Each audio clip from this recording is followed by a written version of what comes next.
ও অয়ন দাদা, আপনি দেখছি বেশ ভীতু।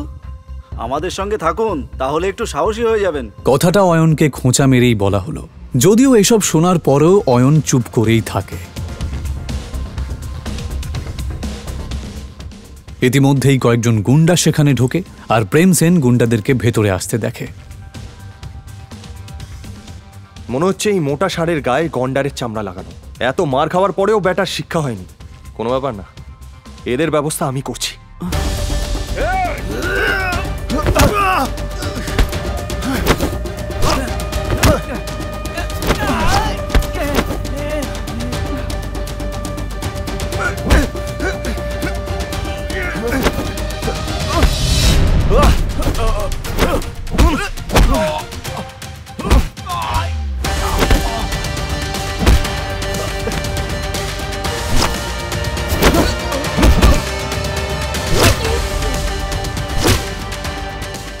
প্রেম সেন ভালোই মারপিট করতে জানত, কারণ ও কারাটেতে ব্ল্যাক বেল্ট ছিল।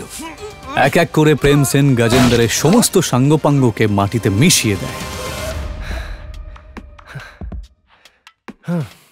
তোরা হচ্ছিস গুন্ডার নামে কলঙ্ক, বুঝলি? ফাটিয়ে দিয়েছিস ভাই, তোর কোনো জবাব নেই। আমার মনে হয় না ওরা আর উঠতে পারবে বলে।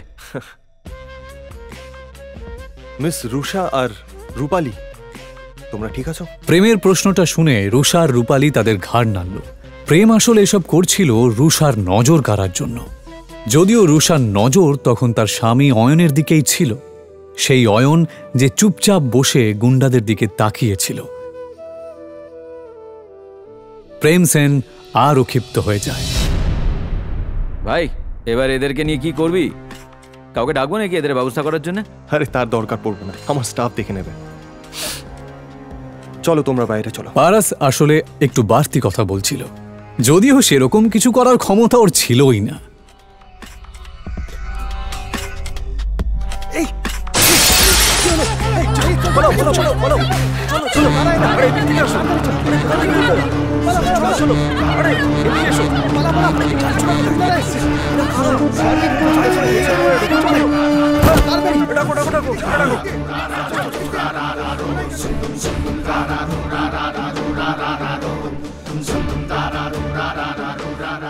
আচ্ছা, তোমাদের এত বেশি সাহস?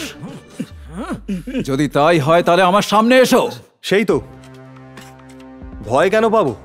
তোদের হারানোর জন্য সাহসের কি প্রয়োজন? কিন্তু এই কথাটা বলার পরই প্রেম সেনের মুখ বন্ধ হয়ে যায়। রবিদা!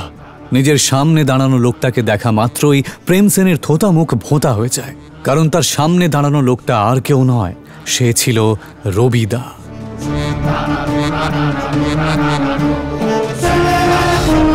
তাদের সবার লাল চোখ দেখে এটা বোঝা যাচ্ছিল যে তারা এখানে প্রেম এবং বাকি সবাইকে শেষ করতেই এসেছে। তাদের তিনজনের অবস্থাপন্ন পরিবারের লোকেরা সুরক্ষার ভয়ে যেই রবিদাকে টাকা পাঠায়, আজ সেই রবিদাকে সে খেপিয়ে দিয়েছে। এইমাত্র আমাকে কে চ্যালেঞ্জ করলো? দাদা, আমি তো ঠাট্টা করছিলাম, আমি জানতাম না ওখানে আপনি দাঁড়িয়ে আছেন। আমায় ক্ষমা করে দিন। ও, ঠাট্টা করছিলি বুঝি? নিচে দেওয়া লিঙ্কে ক্লিক করে ইনস্টল করুন পকেট এফএম আর ফ্রিতে শুনুন গোটা বিশ্বে শোরগোল ফেলে দেওয়া এই অসাধারণ গল্প সিক্রেট শাহেনশাহ।